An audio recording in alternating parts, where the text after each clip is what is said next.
মাতারবাড়িকে আঞ্চলিক মেগা বন্দরে রূপান্তর করতে চায় সৌদি আরবের প্রতিষ্ঠান রেড সি গেটওয়ে টার্মিনাল। আর এই প্রস্তাব প্রধান উপদেষ্টা অধ্যাপক ইউনুসকে দিয়েছেন প্রতিষ্ঠানটির নির্বাহী চেয়ারম্যান আমের আলী রেজা। শুক্রবার সুইজারল্যান্ডের দাভোসে ওয়ার্ল্ড ইকোনমিক ফোরামের বার্ষিক সম্মেলনের ফাঁকে অধ্যাপক ইউনুসের সঙ্গে বৈঠকে এ আগ্রহের কথা জানান আলী রেজা। আর এই তথ্য এক বিবৃতিতে জানিয়েছে প্রধান উপদেষ্টার প্রেস উইং।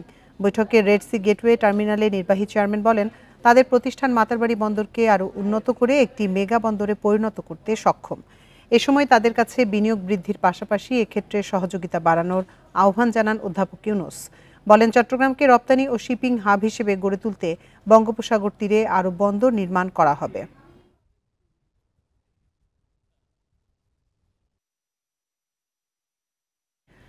যারা 52-র ভাষা আন্দোলন এবং ৭১-এর মুক্তিযুদ্ধকে অস্বীকার করে তাদের সাথে কোনো আপোষ হতে পারে না বলে মন্তব্য করেছেন বিএনপির ভাইস চেয়ারম্যান বরকতুল্লাহ বুলু। সকালে নাপল্টনে বিএনপির কেন্দ্রীয় কার্যালয়ের সামনে জিয়াউর রহমানের 89তম জন্মবার্ষিকী ও জিয়া শিশু কিশোর মেলার 13তম প্রতিষ্ঠা বার্ষিকী উপলক্ষে আয়োজিত শোভাযাত্রায় এ মন্তব্য করেন তিনি। বুলু জানান, জুলাই গণ অভ্যুত্থানের মূল কারিগর শুধু শিক্ষার্থীরা নয়, বিভিন্ন রাজনৈতিক দল, ভুক্তভোগী বিভিন্ন শ্রেণী পেশার মানুষের দীর্ঘ সংগ্রামের ফসল এটি। অনুষ্ঠানে অন্য বক্তারা বলেন, অন্তর্বর্তী সরকারের উপদেষ্টাদের উচিত ভেবে চিন্তে কথা বলা, যাতে নতুন রাজনৈতিক সংকট তৈরি না হয়। সমাবেশ শেষে বিএনপি কার্যালয়ের সামনে থেকে শিশু একাডেমি পর্যন্ত শোভাযাত্রা হয়।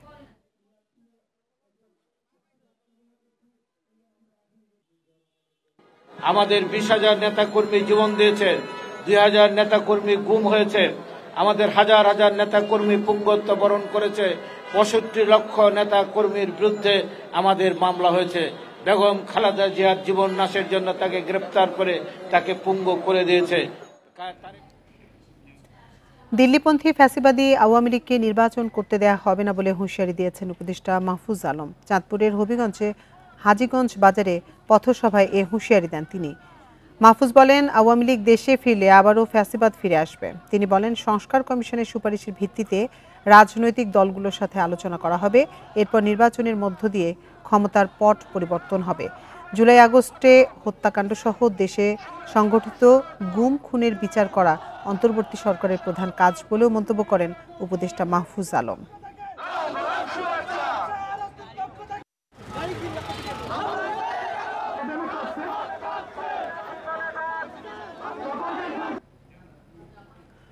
লন্ডন ক্লিনিক থেকে বড় ছেলে তারেক রহমানের বাসায় পৌঁছেছেন বিএনপি চেয়ারপারসন বেগম খালেদা জিয়া। স্থানীয় সময় রাত 9:30টায় তারেক রহমানের সঙ্গেই তার বাসায় পৌঁছান তিনি।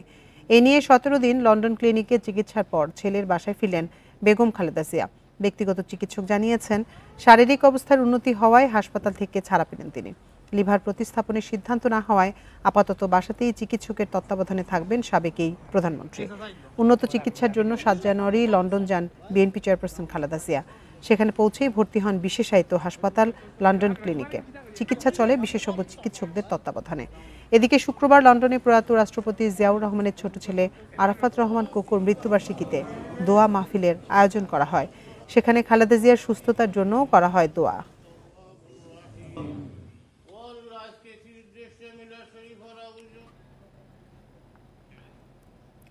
চাঁপাইনবাবগঞ্জে তেলকুপি সীমান্তে আবারও বিএসএফের গুলিতে এক বাংলাদেশি আহত হয়েছেন। গত রাত 3:30টার দিকে শিবগঞ্জ উপজেলায় এ ঘটনা ঘটে। স্থানীয়রা জানান, রাতে 7 থেকে 8 জন বাংলাদেশি তেলকুপি সীমান্ত দিয়ে ভারতে প্রবেশের চেষ্টা করেন। এ সময় বিএসএফ সদস্যরা তাদের লক্ষ্য করে গুলি ছোড়েন। এতে আহত হন হাবিল। পরে তাকে চিকিৎসার জন্য রাজশাহী মেডিকেল কলেজ হাসপাতালে পাঠানো হয়। বিজিবি জানায়, রাতে সীমান্তের উপরে 2 থেকে 3 রাউন্ড গুলির শব্দ শোনা গেছে। এতে আহত হন হাবিল নামে একজন। এ বিষয়ে বিএসএফ এর সঙ্গে পতাকা বৈঠক করেছে বিজিবি।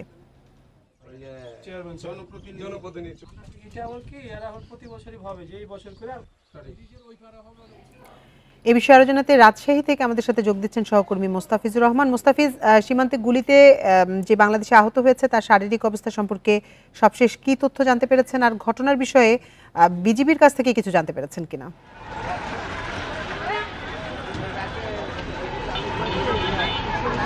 দেখুন, আজকে সকাল 11টার নাগাদ এখানে রাজশাহী মেডিকেল কলেজ হাসপাতালে বিএসএফ এর গুলিতে, ভারতীয় সীমান্তরক্ষী বাহিনী বিএসএফ এর গুলিতে আহত বাংলাদেশি কৃষক হাবিল আলী তিনি কিন্তু এখানে আসেন এবং এখানে কর্তব্যরত চিকিৎসক তাকে 2 নম্বর ওয়ার্ডে ভর্তি হওয়ার পরামর্শ দেন এবং তিনি 2 নম্বর ওয়ার্ডে ভর্তি হয়ে কিন্তু সেখানে চিকিৎসা নিচ্ছেন এবং আমরা জানতে পেরেছি কিছুক্ষণ আগেই তার অস্ত্রোপচার হয়েছে এবং তার শরীরে যে একটি গুলি ছিল সেটি বের করা হয়েছে এবং তিনি এখন পর্যন্ত ডাক্তার বলছেন যে তিনি পর্যবেক্ষণে রয়েছেন এবং এখন পর্যন্ত তিনি যে পুরোপুরি সংখ্যামুক্ত এটি বলা যাচ্ছে না, তবে তিনি এখন পর্যন্ত তার অবস্থা স্থিতিশীল রয়েছে এটুকু বলা যেতে পারে। এবং সেই সাথে একটি বিষয় দাঁড়িয়েছে যে আমরা যখন তার পরিবারের সঙ্গে বা স্বজনদের সঙ্গে কথা বলছিলাম, তার পরিবার পক্ষ থেকে কিন্তু দাবি করা হচ্ছে যে হাবিল আলী ভোর 5:30টা নাগাদ তিনি কিন্তু তার যে জমি রয়েছে তেলকুপি সীমান্ত লাগোয়া যে জমি রয়েছে সেইখানে গমের জমিতে তিনি পানি দিতে গেছিলেন এবং সেই সময় কিন্তু তাকে বিএসএফ, ভারতীয় সীমান্তরক্ষী বাহিনী বিএসএফ গুলি ছোড়ে এবং তিনি একটি গুলিবিদ্ধ হন এবং এরপরে কিন্তু তার সঙ্গে যারা ছিল তাকে নিয়ে আসেন, প্রথমে বাসায় নিয়ে আসছিল, তারপরে কিন্তু রাজশাহী মেডিকেল কলেজ হাসপাতালে নিয়ে আসে। এবং আমরা দেখেছি যে এর আগেও রাজশাহীতে ঠিক 14 দিন আগে অর্থাৎ 11 জানুয়ারি কিন্তু আরেকজন কৃষক ভারতীয় সীমান্তরক্ষী বাহিনীর গুলিতে আহত হয়েছিল এবং তারাও দাবি করেছিল যে ভারতীয় সীমান্তরক্ষী বাহিনী তাদেরকে লক্ষ্য করে গুলি বর্ষণ করেছিল। ঠিক 14 দিনে বলা যেতে পারে যে 14 দিনের ব্যবধানে 2 জন কৃষক এবং চাঁপাইনবাবগঞ্জ সীমান্ত থেকে 2 জন কৃষক কিন্তু রাজশাহী মেডিকেল কলেজ হাসপাতালে আসেন এবং এর আগে যিনি এসেছিলেন তিনি কিন্তু শহীদুল ইসলাম তিনি চিকিৎসা নিয়ে চলে গেছেন এবং আজকে যিনি আছেন অর্থাৎ এখানে তিনি এখন পর্যন্ত চিকিৎসাধীন রয়েছেন এবং ডাক্তার বলছেন যে তার বিষয়ে সর্বোচ্চ নজরদারি রাখা, অর্থাৎ তার সার্বিক চিকিৎসার বিষয়ে সর্বক্ষণিক খোঁজখবর রাখা হচ্ছে এবং তিনি যেন সঠিক চিকিৎসা পেয়ে থাকেন এবং পুরোপুরি যেন দ্রুত সুস্থ হয়ে ওঠেন সে বিষয়ে কিন্তু চিকিৎসকরা এখানে যারা রয়েছেন কর্তব্যরত চিকিৎসক তারা কিন্তু এখানে নিয়োজিত রয়েছেন। এখানে তার পরিবারের পক্ষ থেকে কিন্তু বারবার একটি কথা বলা হচ্ছিল যে তিনি এখানে যে সীমান্ত অনেকেই বলা হয়েছে এবং তিনিও দাবি করছিলেন যে সীমান্ত ভারতীয় সীমান্তে চলে গেছিল বা এই জাতীয়, কিন্তু তাদের পরিবারের পক্ষ থেকে কিন্তু এই বিষয়টি অস্বীকার করা হচ্ছে এবং তাদের পরিবার আপনি আরো তথ্য সংগ্রহ করতে থাকুন, আমরা পরবর্তীতে আবার আপনার সাথে যোগাযোগ করব। প্রত্যাশা অনুযায়ী ভ্যাট না কমায় ব্যবসায় নেতিবাচক প্রভাব পড়ার শঙ্কায় ক্ষুদ্র উদ্যোক্তারা। বর্ধিত ভ্যাটের কারণে 30% পর্যন্ত বিক্রি কমে যাওয়ায় ঝুঁকিতে পড়বে বিনিয়োগ বলছেন তারা। এমন পরিস্থিতিতে সরকারকে ভ্যাটের হার পুনর্বিবেচনার আহ্বান তাদের। তাগিদ দিয়েছেন করের আওতা বৃদ্ধির উপর। প্রায় 100 পণ্য ও সেবায় ভ্যাট বাড়ানোর পর দেশব্যাপী সমালোচনার পরিপ্রেক্ষিতে কিছু পণ্য ও সেবার ভ্যাট কমিয়েছে সরকার। অবশ্য এর বাইরেও অনেক পণ্য ও সেবায় বর্ধিত ভ্যাট ও সম্পর্ক শুল্ক রয়ে গেছে। নন এসি হোটেল, নিজস্ব ব্র্যান্ডের তৈরি পোশাক, মিষ্টান্ন ভাণ্ডারে বর্ধিত ভ্যাট পুরোপুরি প্রত্যাহার হয়নি। এসব খাতে ভ্যাট 15% থেকে কমিয়ে 10% করা হয়েছে। এর আগে এসব খাতে ভ্যাট ছিল 7.5%, অর্থাৎ এসব পণ্যে ভ্যাট 2.5% বেড়েছে। খাত সংশ্লিষ্টরা বলছেন চড়া মূল্যস্ফীতির বাজারে নতুন করে কর দিয়ে পণ্য কিনতে উৎসাহী হবেন না ভোক্তারা। এতে এসব খাতে বিক্রি কমেছে 20 থেকে 30% পর্যন্ত। ঈদের সিজনগুলোতে আমাদের একটা টার্গেট থাকে, তো এই ভ্যাট আরোপের কারণে দেখা যাচ্ছে যে আমাদের সেলটা কমে যেতে পারে। একটা বিরূপ প্রতিক্রিয়া তো থাকবেই। 7.5 থেকে 2.5% বেড়ে গেছে, তাহলে 400 টাকা 2.5% কত আসে? এবার করে আমরা জাস্ট একটা 20 টাকা করলাম, এতে আমাদের 20-30% সেল অলরেডি ডাউন। এটা দ্বারা আরও একটা ক্ষতি হবে যে আমাদের প্রান্তিক অঞ্চলের লোকজন দুগ্ধ যে জিনিসটা দুধটা ডেয়ারি ফার্মটা সেটাও ক্ষতিগ্রস্ত হবে। ব্যবসায়ীদের দাবির মুখে রেস্তোরাঁ শিল্পে ভ্যাট 15 থেকে কমিয়ে আগের মতো 5% করা হয়েছে। এ সিদ্ধান্তকে ইতিবাচক হিসেবে দেখলেও রাজস্ব বাড়াতে সব রেস্তোরাঁকে ভ্যাট নিবন্ধনের আওতায় আনার পরামর্শ তাদের। আমরা বলেছিলাম যে ভ্যাটটা 3% হারে করার জন্য, এবং যারা ভ্যাট দেয় না সারা বাংলাদেশে যে 70%-এর মতো আমাদের ধারণা ভ্যাটের আওতাভুক্ত নাই, তাদেরকে ভ্যাটের আওতায় নিয়ে আসা। আর ভ্যাট যদি পরিপূর্ণ আদায় করতে চান তাহলে সরকারকে ট্যাক্সেশনটা ইজি করতে হবে। ট্যাক্সেশন ইজি করলেই ভ্যাট আদায় বেড়ে যাবে। গুঁড়া দুধ সহ সব শিশু খাদ্যের ওপর ভ্যাট পুনর্বিবেচনার আহ্বান সংশ্লিষ্টদের। Shahid Ahmed, independent news, Dhaka. সম্প্রতি কয়েকটি পণ্যে ভ্যাট বাড়ানোর পর সমালোচনার মুখে তা কমিয়ে আনে সরকার। দেশের বিভিন্ন অঞ্চলের ব্যবসায়ীরা বলছেন যারা ভ্যাট দিচ্ছেন তাদের ভ্যাট না বাড়িয়ে এর আওতা বাড়াতে হবে সরকারকে। এতে সরকারের রাজস্ব আদায় বাড়ার পাশাপাশি ক্ষতি থেকে রক্ষা পাবেন ব্যবসায়ীরা।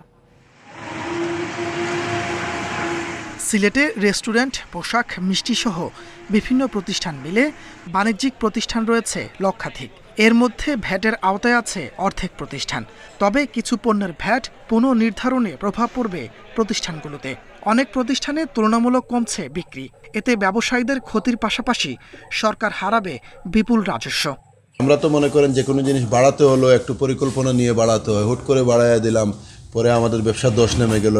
রাজশাহীতে ৮০,০০০ বাণিজ্যিক প্রতিষ্ঠান থাকলেও ভ্যাট প্রদান করেন মাত্র ৩৪,০০০ প্রতিষ্ঠান। ব্যবসায়ী নেতারা বলছেন, অর্ধেকের বেশি বাণিজ্যিক প্রতিষ্ঠান ভ্যাট না দিয়েই ব্যবসা করে যাচ্ছে, অথচ যারা ভ্যাট দিচ্ছে শুধু তাদের উপর চাপ বাড়ছে। সব মিলিয়ে ৫০০ রেস্টুরেন্ট হবে, কিন্তু আমরা নিয়ম নীতি মেনে, আমি যতদূর আমার জানি যে ভ্যাট ট্যাক্স দিয়ে আমার রেস্তোরাঁ সেক্টর ১০০টার মতন প্রতিষ্ঠান এগুলো ভ্যাট ট্যাক্স দিচ্ছে। চট্টগ্রামে ১ লাখের বেশি প্রতিষ্ঠানের সক্ষমতা থাকলেও ভ্যাট প্রদান করে সর্বোচ্চ ৫০,০০০। অসাধু কিছু সরকারি কর্মকর্তাদের যোগসাজশে ভ্যাট ফাঁকি চলছে বলে অভিযোগ অনেকের। সবগুলি ব্যবসা প্রতিষ্ঠান, দোকান যাই আছে তাদেরকে ভ্যাটের আওতায় নিয়ে আসা এবং একই সাথে তারা জনগণের কাছ থেকে যে ভ্যাটটা আদায় করছে সেটার এসিআর মেশিন ব্যবহারের মাধ্যমে সেটা নিশ্চিত করা। সরকারি হিসেবে গত জুলাইয়ে ১,২২৭ কোটি টাকা ভ্যাট আদায়ের লক্ষ্যমাত্রা থাকলেও আদায় হয়েছে ১,০৬০ কোটি টাকা। আগস্ট ও সেপ্টেম্বরে লক্ষ্যমাত্রার কম ভ্যাট আদায় হয়। সরকারের রাজস্ব বাড়াতে ভ্যাট না বাড়িয়ে এর আওতা বৃদ্ধি ও স্বচ্ছতা আনার দাবি সংশ্লিষ্টদের। তাপস সরকার, ইন্ডিপেন্ডেন্ট নিউজ। আপনারা দেখছেন বিরতিহীন সংবাদ দুপুর। সংবাদে আরো যা থাকছে। কুয়াশা ও হিমেল বাতাসে সারা দেশে বেড়েছে শীতের তীব্রতা। দুর্ভোগে খেটে খাওয়া মানুষ, অসুস্থ শিশু থেকে বৃদ্ধ।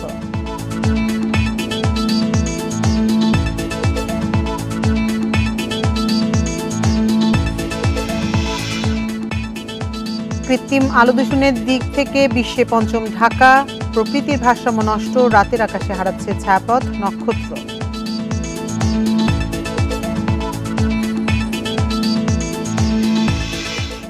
রাজধানী বংশালে স্বামীর হাতুড়ির আঘাতে মৃত্যু হয়েছে এক গৃহবধূর। অভিযুক্ত মোহাম্মদ ইব্রাহিমকে রাতে গ্রেপ্তার করেছে পুলিশ। শুক্রবার বিকেলে বংশালের সিক্কাটুলি লেন এলাকায় এ ঘটনা ঘটে। স্বজনেরা জানান, 2 বছর আগে মাকসুদা খাতুন ও মোহাম্মদ ইব্রাহিমের বিয়ে হয়। এরপর বেশ কয়েকবারই তাদের মধ্যে নানা ইস্যুতে পারিবারিক কলহ দেখা দেয়। প্রায়ই স্বামী তাকে নির্যাতন করত। শুক্রবার বিকেলে কথা কাটাকাটির এক পর্যায়ে মাকসুদাকে হাতুড়ি দিয়ে মাথায় আঘাত করেন ইব্রাহিম। ঘটনাস্থলেই তার মৃত্যু হয়। পরে পুলিশ গিয়ে মরদেহ উদ্ধার করে। মাকসুদার 1 বছর বয়সী একটি মেয়ে রয়েছে। ইব্রাহিম পেশায় ফ্রিল্যান্সার।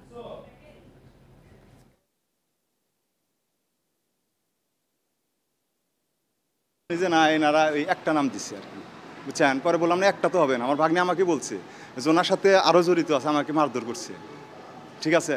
তো এনারা বলতেছে যে না, থানার ওসি বলতেছে না, একটা লোক নেওয়া হবে। আমার বোনকে হত্যা করা হয়েছে, কোনো কারণ নাই। আমরা হুট করে শুনে এটা কি কোনো মানুষের কাজ? এটা কি কোনো মানুষের কাজ যে নিজের বিবিকে হত্যা করতে পারে এইভাবে হাতুড় দিয়ে? হত্যাকাণ্ডে যারা জড়িত আছে তার বাপ মাও এবং সে, আমি এটার বিচার চাই। খুলনা বিশ্ববিদ্যালয়ের ছাত্র অর্ণব হত্যায় জিজ্ঞাসাবাদের জন্য 3 জনকে হেফাজতে নিয়েছে পুলিশ। কারণ জানতে তাদের ঠিকাদারি ব্যবসা বা কোনো সন্ত্রাসী চক্র জড়িত কিনা তাও খতিয়ে দেখা হচ্ছে। এই নিয়ে বিস্তারিত জানাতে খুলনা থেকে আমাদের সাথে যোগ দিচ্ছেন সহকর্মী অভিজিৎ পাল। অভিজিৎ, যে 3 জনকে পুলিশ হেফাজতে নিয়েছে তাদেরকে জিজ্ঞাসাবাদে প্রাথমিক কোনো তথ্য জানা গেছে কিনা? পুলিশ কি বলছে এ বিষয়ে?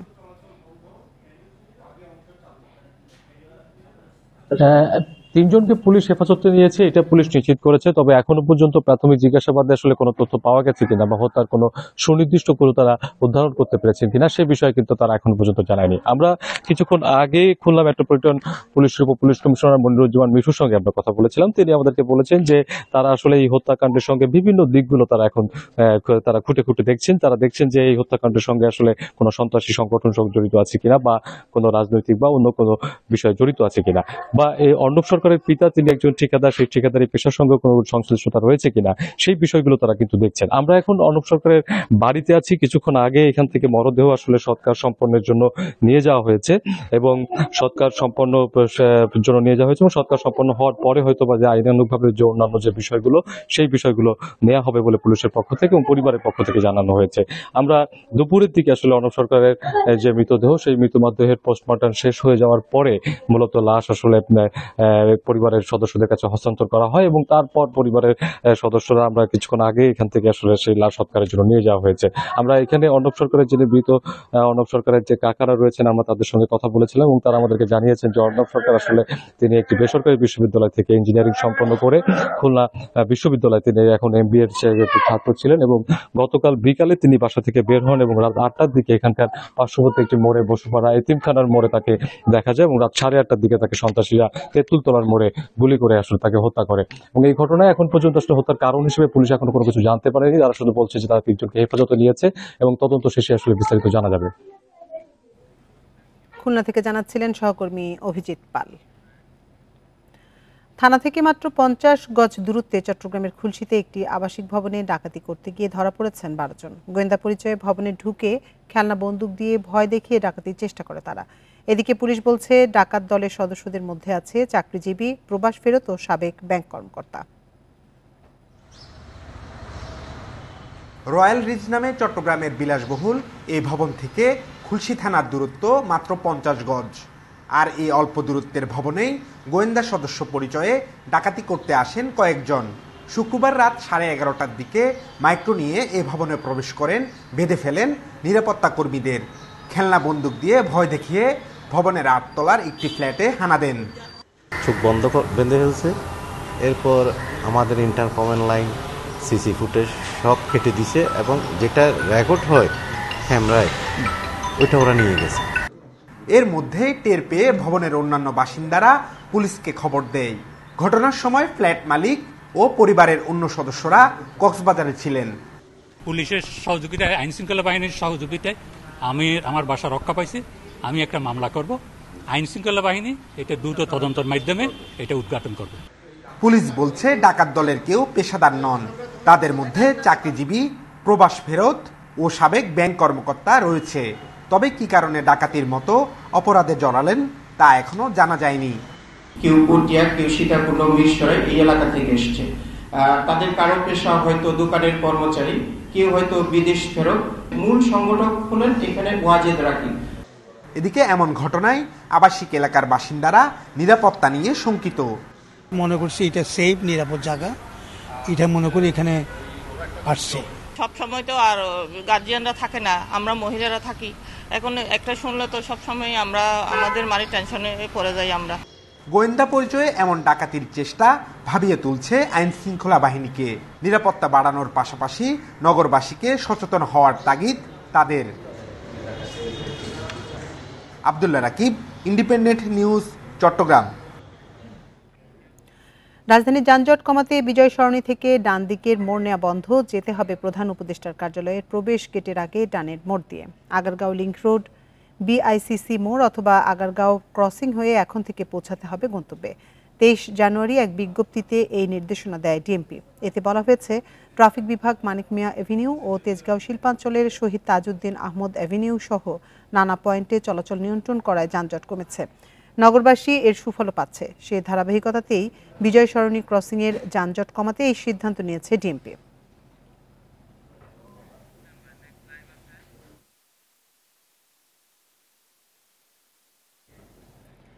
এই নিয়ে বিস্তারিত জানাতে রাজধানী বিজয় সরণি মোড় থেকে আমাদের সাথে যোগ দিচ্ছেন সহকর্মী আদিলুর রহমান।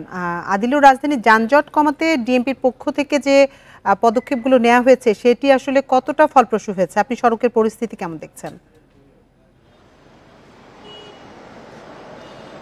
দেখুন, আজকে শুরুতে আসলে আপনাকে নতুন যে উদ্যোগটি নিয়েছে সেই নতুন উদ্যোগ সম্পর্কে আসলে জানাতে চাই এবং একই সাথে আপনাকে সেই দৃশ্যটি, সড়কের দৃশ্যটি আসলে দেখাতে চাই। মূলত ঢাকা মেট্রোপলিটন পুলিশ বিজয় সরণি এলাকায় যে দীর্ঘদিন ধরে যানজটের সৃষ্টি হয় সেই যানজট নিরসনের জন্য তারা নতুন করে একটি উদ্যোগ নিয়েছে। সেই উদ্যোগটি হচ্ছে যে জাহাঙ্গীর গেট থেকে যে যানবাহনগুলো প্রধান উপদেষ্টার কার্যালয় হয়ে বিজয় সরণি পার হয়ে একটি অংশ যেত মানিক মিয়া অ্যাভিনিউ বা মোহাম্মদপুরের দিকে, অর্থাৎ নব থিয়েটারটির সামনে দিয়ে যে যানবাহনগুলো যেত সেই যে রাস্তাটি অর্থাৎ বিজয় সরণি থেকে ডান দিকের যে রাস্তাটি এটি আসলে বন্ধ করে দেওয়া হয়েছে। বন্ধ করে দিয়ে শুধুমাত্র জাহাঙ্গীর গেট থেকে যানবাহনগুলো ফার্ম গেট অভিমুখে বা কারণ বাজার অভিমুখে যেতে পারছে। এর আগে যারা মানিক মিয়া অ্যাভিনিউ বা মোহাম্মদপুরের দিকে যাবেন তাদেরকে জাহাঙ্গীর গেট পার হওয়ার পরে প্রধান উপদেষ্টার কার্যালয়ের আগে ঠিক আগে একটি ইউটার্ন আছে, সেই ইউটার্নের দিয়ে যে তেজগাঁয়ের যে পুরাতন যে বিমানবন্দর সেই বিমানবন্দরের পাশ দিয়ে যে পুরা লিংক রোডটি আছে সেই লিংক রোড দিয়ে আসলে তাদেরকে যেতে হচ্ছে। আমরা ঢাকা মেট্রোপলিটন পুলিশের কাছে জানতে চেয়েছিলাম যে কেন আসলে তারা এই নতুন উদ্যোগটি গ্রহণ করেছেন। তারা যেটি আসলে বলছেন যে বিজয় সরণি এলাকার যানজট নিরসনের জন্য তারা এই উদ্যোগটি নিয়েছেন এবং একই সাথে তারা বলছেন যে তারা যখন জাহাঙ্গীর গেট থেকে ফার্ম গেট অভিমুখে এই সড়কটি যখন এই সিগন্যালটি যখন খুলে দিচ্ছেন তখন একই সাথে তারা ফার্ম গেট থেকে জাহাঙ্গীর গেট অভিমুখে যে সড়কটি আছে সেই সড়কের যানবাহন অর্থাৎ দুইটি সড়কের যানবাহন একই সঙ্গে চলাচল করতে পারছে। তবে এখানে একটি বিষয় আসলে আমরা লক্ষ্য করতে পারছি যে ফার্ম গেট থেকে যে যানবাহনগুলো তেজগাঁয়ের দিকে যাবে অথবা এলিভেটেড এক্সপ্রেসে উঠবে সেই যানবাহনগুলোকে কিন্তু আসলে বিজয় সরণি মোড়টিতেই অপেক্ষা করতে হচ্ছে। অর্থাৎ শুধুমাত্র একটি সিগন্যাল ব্যবস্থায় এই পরিবর্তনটি আনা হয়েছে। ডিএমপির পক্ষ থেকে বলা হচ্ছে যে এই যে নতুন যে উদ্যোগটি নেওয়া হয়েছে সেই উদ্যোগটি নেওয়ার ফলে যানজট অনেকটা কমবে, তবে এর মধ্যে সাধারণ মানুষ তারা এখনো বিষয়টিতে আসলে অভ্যস্ত হননি। যদিও আগেই গণবিজ্ঞপ্তি জারি করা হয়েছে কিন্তু যারা এই সড়ক ব্যবহার করছেন তারা বেশিরভাগ মানুষই বলছেন যে তারা এখনো এই নিয়মটি আসলে জানেন না, যে কারণে যারা আসলে মানিক মিয়া অ্যাভিনিউ বা মোহাম্মদপুরের দিকে যাবেন তারা কিন্তু প্রধান উপদেষ্টার কার্যালয়ের আগে যে সড়কটি আছে সেই সড়কটি ব্যবহার করছেন না। ফলে বিজয় সরণিতে এসে যখন তাদেরকে আটকে দেওয়া হচ্ছে বা ফার্মগেট অভিমুখে তাদেরকে পাঠিয়ে দেওয়া হচ্ছে তখন কিন্তু তারা কিছুটা ভোগান্তির মধ্যে পড়ছেন। সাধারণ যাত্রীরা বলছেন যে আরো বেশি পরিমাণে প্রচার করা দরকার এবং প্রচার করে আসলে এই ব্যবস্থাটি যদি করা যেত তাহলে নগরবাসীর জন্য আরো বেশি ভালো হতো। তো আমার কাছে বিজয় সরণি থেকে এটি ছিল এখনকার সবশেষ। রাজধানীর বিজয় সরণি মোড় থেকে জানাচ্ছিলেন সহকর্মী আদিলুর রহমান।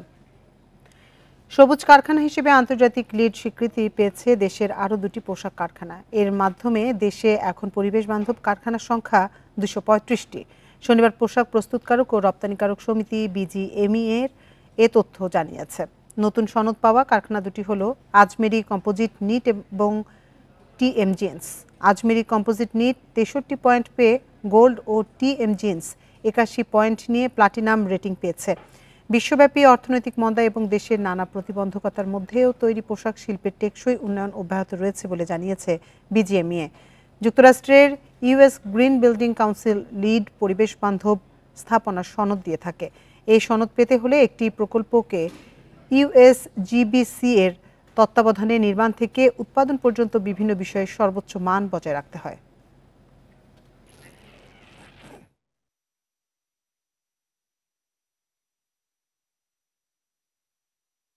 আপনারা দেখছেন বিরতিহীন সংবাদ দুপুর। সংবাদে আরো যা যা থাকছে।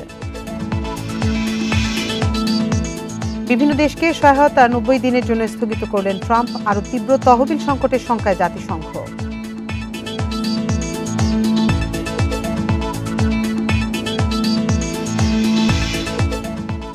অস্ট্রেলিয়ান ওপেনে নারীদের ফাইনালে লড়ছেন সাবালেঙ্কা কেস। পুরুষ এককে জেরেভ সিনার ফাইনাল কাল।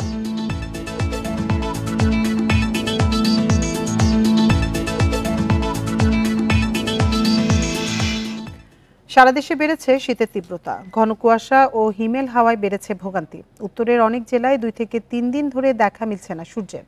সর্বনিম্ন তাপমাত্রা রেকর্ড করা হয়েছে দিনাজপুরে 9.6 ডিগ্রি সেলসিয়াস। 3 দিন ধরে সূর্যের দেখা নেই দিনাজপুরে। তাপমাত্রা নেমেছে 9 ডিগ্রি সেলসিয়াসের ঘরে। রাতের পাশাপাশি দিনের তাপমাত্রাও কমেছে। শীতের দুর্ভোগ বেড়েছে খেটে খাওয়া মানুষের। হিমেল হাওয়া কষ্ট বাড়িয়েছে শ্রমজীবীদের।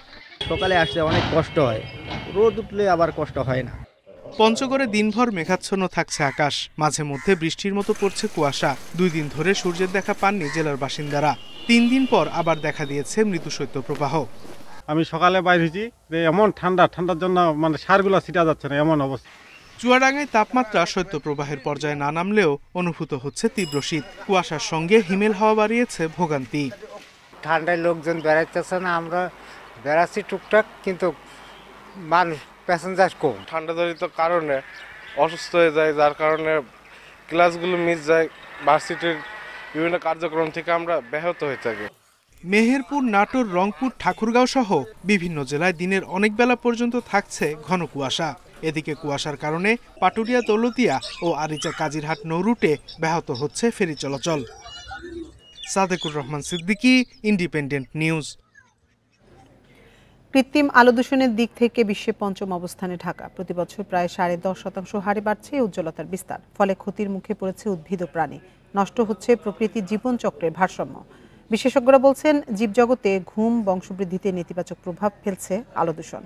রাতের আকাশে হারিয়ে যাচ্ছে ছায়াপথ, সপ্তর্ষি মণ্ডলী।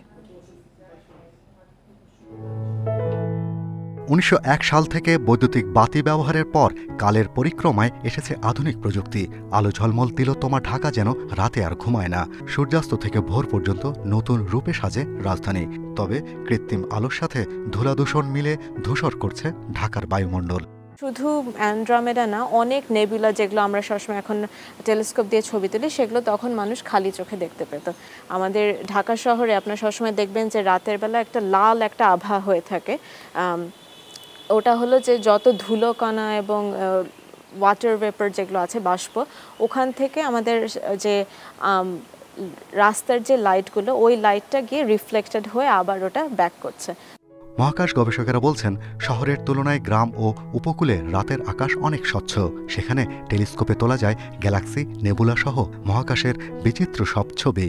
আমাদের দূরবীন টিমের যারা একটু প্রত্যন্ত অঞ্চলে থাকে, তারা খুব ভালো ছবি তুলে, এবং তার মেইন কারণটা হলো যে লাইট পলিউশনটা খুব কম। ওখানে ইলেকট্রিক লাইট, যে আমাদের যে রাস্তায় যেসব আলো থাকে, সেগুলো ওখানে নেই। কৃত্রিম আলো দূষণের কারণে সবচেয়ে বেশি ক্ষতি হয় জীববৈচিত্র্যের, বলছেন গবেষকেরা। পরিযায়ী ও নিশাচর পাখির জীবনচক্রেও ব্যাহত হয়। ক্ষতিগ্রস্ত হচ্ছে 2/3 উদ্ভিদের পরাগায়ন ও প্রাণীর জীবনচক্র। যত বেশি লাইট হয়, আপনার ঘরে কিন্তু পোকামাকড় চলে আসে রাত্রে, কারণ তাদের জন্য এটা খুবই ডেট্রিমেন্টাল। আমরা এই পোকামাকড়, জীবজন্তুকে কখনোই আমাদের পরিবেশের পার্ট মনে করি না। একটা মাত্রা থেকে মাত্রাতিরিক্ত হয়ে যাচ্ছে, সেটাতে কিন্তু প্রত্যেকের জন্যই, সেটা হিউম্যান বিং থেকে শুরু করে অ্যানিমাল বিং, সবার জন্য কিন্তু ক্ষতিকর। কিন্তু আমরা এই লাইটের ব্যাপারে কি কোনো ধরনের কোনো বেসলাইন ডাটা আছে আমাদের? অতিরিক্ত আলো দূষণ ক্ষতিকারক কার্বন নিঃসরণ বাড়ায়। তাই কৃত্রিম আলো দূষণ নিয়ন্ত্রণ করা না গেলে বায়ু দূষণের মতো বড় ক্ষতি হবে, শঙ্কা গবেষকদের।